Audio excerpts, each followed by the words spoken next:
All right, Councilmember Isaiah Thomas, thank you so much for joining us. Thank you for having me. I appreciate it. I always look forward to the dialogue. So, before we get into what's happening in the future and recent past, let's look back a little bit. What are your thoughts on how the budget turned out? Um, Budgets are always interesting time and an interesting process. As one of 17 legislators, I'm never going to get everything I want, but I am satisfied at some of the investments that we were able to make, as well as some of the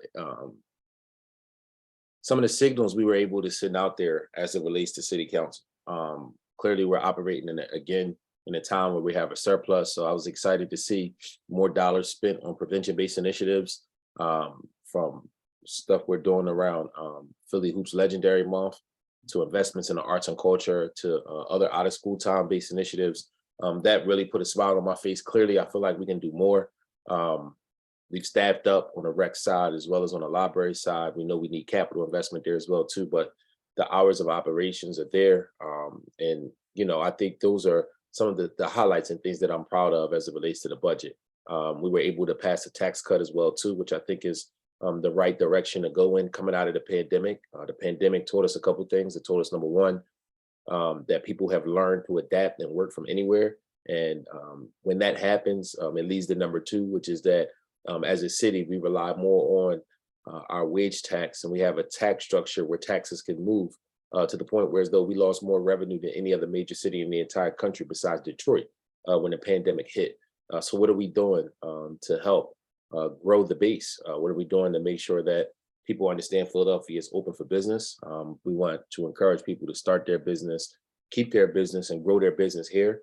And I think this budget was a step in the right direction. Clearly, there are other things that I would have liked to have seen, even more of an investment in arts and culture, even more of investment in prevention-based initiatives, more investment as far as capital money in schools. Clearly, my position on the schools and the facility crisis is one that's probably more aggressive than most other legislators. But I just think now is the time. And with the court ruling and the surplus that we have a unique opportunity to fix a problem that's been in existence for generations at this point. So I guess that's the quick synopsis of some of the highlights from this year's budget, as well as some of my concerns. And, I was glad that we were able to get something done that continues some of the progress that we've seen across the city. And you had mentioned the education hearing that you chaired last week. Can you tell us a little bit about the scope of that problem and then what you took away from the hearing? I mean, the scope of the problem is that we have a facilities crisis, whether you're talking about asbestos or other issues that exist, from athletic spaces to academic spaces. Our facilities are pretty much in a bad status right now. And so what we talked about in the hearing was exploring, well, first recognizing that this is not just an isolated issue as it relates to Philadelphia, it's a national problem. But during the hearing, recognizing best practices and things that have been done other places.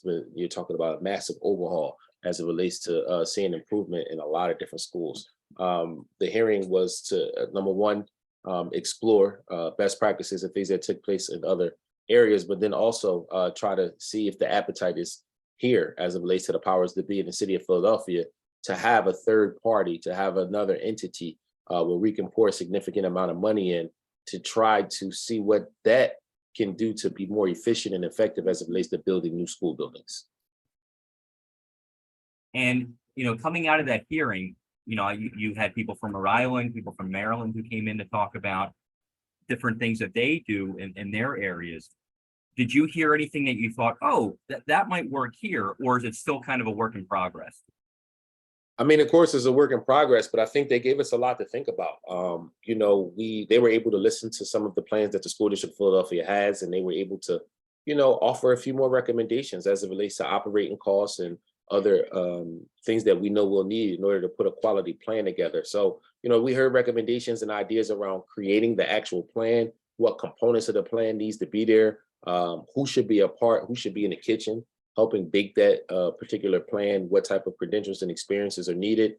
We also were able to see the importance of having a third party agency. I think that was the biggest sentiment that was communicated, is that this is best done when there's a public-private partnership and the school district itself can focus on things like academic achievement, climate, culture, and curriculum, public safety, extracurricular activities. You know, the list, the Rolodex of things that they're responsible for is pretty long.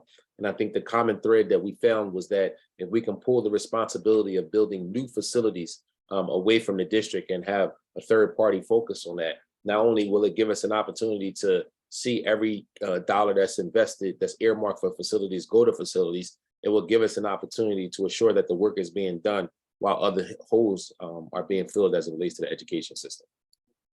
So where does that conversation go from here? Are there going to be more hearings? Is there going to be legislation?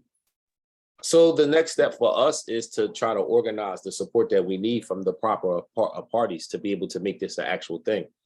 Clearly, support from the mayor's office is something that we're pushing for, creating a timeline on when this process can be started as it relates to PIDC, getting PIDC on board, because that's the entity that I recommend, but assuring that that's the right place. That's just our recommendation. It doesn't necessarily mean that it's the right place, but it's a lot of organizing that's going to have to take place between PIDC or another third party, the mayor's office, the school board, working with the superintendent as well as next mayor. I think when you look at the responsibility of the council, you know, we have the support of our state legislators. Federal partners are also on board with the concept, but to actualize it, there are a few more people that we need to sign off on it, and we feel confident that we can communicate the urgency and this being the most effective and efficient way. And if someone has a better way to get this done, I'm all open, you know. But at the end of the day, the surplus that we have, along with the Supreme Court, the state court ruling, I think has put us in a position to be able to fund this in a way that's historic, that we've never seen before. We're about 5 weeks away from the fall council session. What are your key goals going into that session? I have some new bills that I'm going to be introducing this fall. I think that we've been very thoughtful and effective in the legislation that I've introduced in the past. So there will be a couple new bills that I'll be introducing, but then I'll also be looking to pass a few bills that I've already introduced as well too. So when you talk about the Citizens Watchdog Act, when you talk about the NIL Protection Act, two bills that I introduced in the past that we're looking to try to get across the finish line this fall to assure that these are things that are already implemented as it relates to city government when our next mayor comes in. We also have about two other bills that we're going to try to introduce this fall to try to, again, continue to improve quality of life issues as it relates to the citizens of Philadelphia. Outside of that, we'll be preparing for the transition of the next mayor. That's going to be really important. We'll be brainstorming and discussing our leadership in the future of city council leadership. And then we'll also be looking to clean up a few dollars and a few other fiscal things as it relates to this quarter. So you touched on what my next question is going to be. This is Council President Clark's last session, and there's going to be an election this fall that will usher in a new council. How is this fall session going to be different from previous sessions? If at all? This is going to be different for me because to me it's going to be emotional. Losing our council president, who I felt like has meant a lot to me personally, who's helped me grow professionally as well as an elected official. I think that to me is going to be a lot in the sense of that transition. I think it's going to be a lap for the mayor to do his final lap around as it relates to his term in office. And, again, we're going to be working. We have a number of issues as it relates to the city of Philadelphia that we're going to continue to try to brainstorm and address as it relates to dealing with quality of life issues. And the work is going to continue. At the end of the day, the citizens of Philadelphia elected us to work for them and to serve them. And, I believe in a servant leader mindset. So despite any emotional or personal issues that I might be facing or other council members might be facing, we recognize that we still have a job to do. So this fall will be no different. You'll see a lot of bills pass, a lot of dialogue around the direction and the future of the city of Philadelphia. And like you said, of course, jockeying and advocating for different leadership positions for different folks. What are you looking for in a new council president? I think we got some great folks who've already thrown their hat in the race. I think the most important qualification is just leading by example. At the end of the day, the council president is somebody who has to, work really hard, be accessible, understand the dynamics that all of us are dealing with, both from a legislative perspective as well as the politics, and then be able to have a vision for the future of the city of Philadelphia, not just about legislative and politics, but the operational side. A lot of issues that businesses as well as city employees face are technical ones. And so at the end of the day, we're constantly thinking about the services and the programs that we use and how we can be more effective as a city and best serve those who work for us. So, I think that the list of things that you really are looking for isn't the longest list in the world, because a lot of us know one another. We work together. I think it's just a matter of folks deciding who they feel like is the best person for the job in the moment that we're in right now. So looking ahead a little bit to January, after the new council and new mayor is sworn in, what has to happen in those first few months to ensure that poverty is reduced over the next 4 years?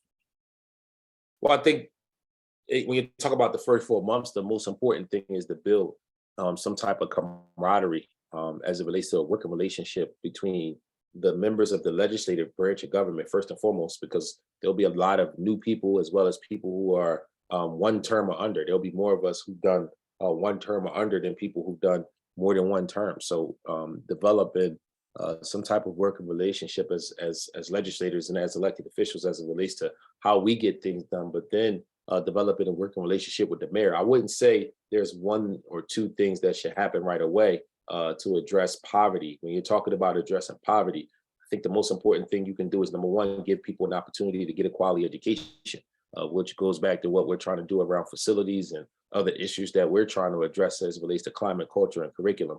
You're not going to be able to fix schools in a couple months. The other thing I think we need to be able to do is offer people quality jobs. Philadelphia does have a large percentage of our city living in poverty compared to other cities, over 20%. But a lot of those folks actually have a job. A lot of those folks are actually the working poor.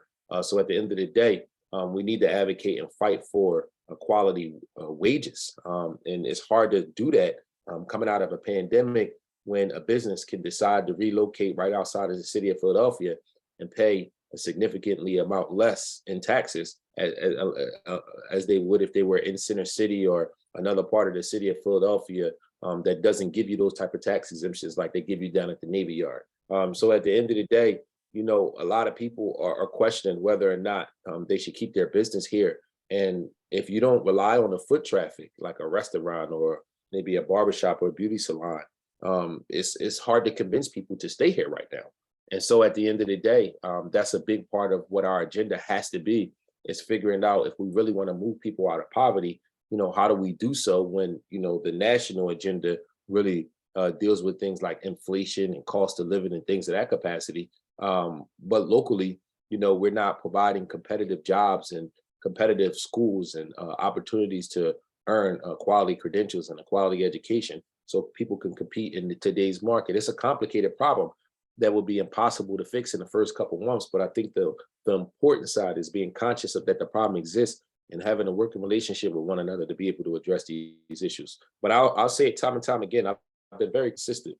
We're not going to do anything about poverty or crime until we do something about our schools. As long as we continue to produce young people who graduate from high school and are only prepared for either prison or, a simplistic job, we're setting them up for failure, and we're setting our city up for failure. All right, and we are currently in the midst of Philly Legendary Hoops Month. Tell me a little bit about that. Sure. So this is an initiative that we started last summer. It comes under the premise that a lot of our young people who go to, comprehensive neighborhood schools, a lot of our young people who live in the same impoverished neighborhoods that we were just talking about, a lot of young people go to free summer programs. Often free summer programs, start in June. And this was in a prior life. This is what I did for a living. So I consider myself an expert in this space. They start in June, but they end, late July or the first week of August. And young people have all this idle time at the end of the summer between when free programming and school started.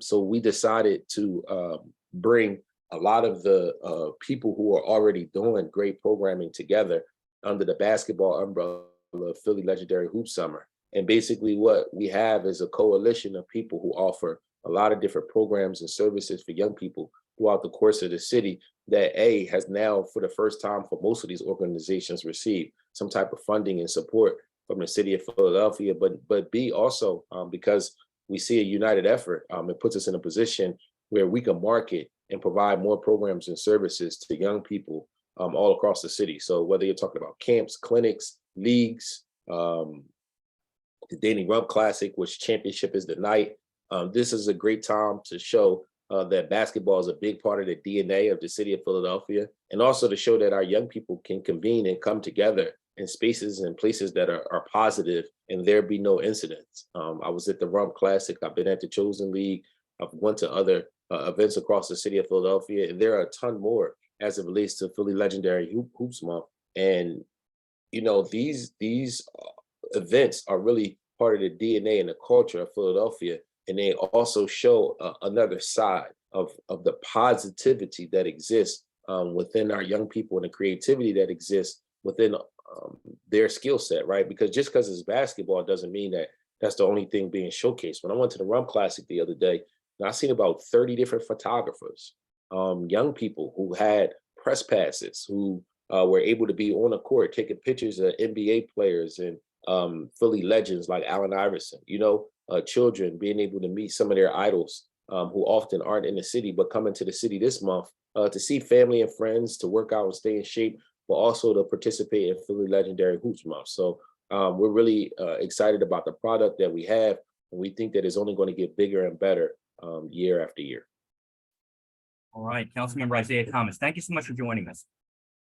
Thank you for having me, Larry. I appreciate it. And tell Denise I missed her today as well, too.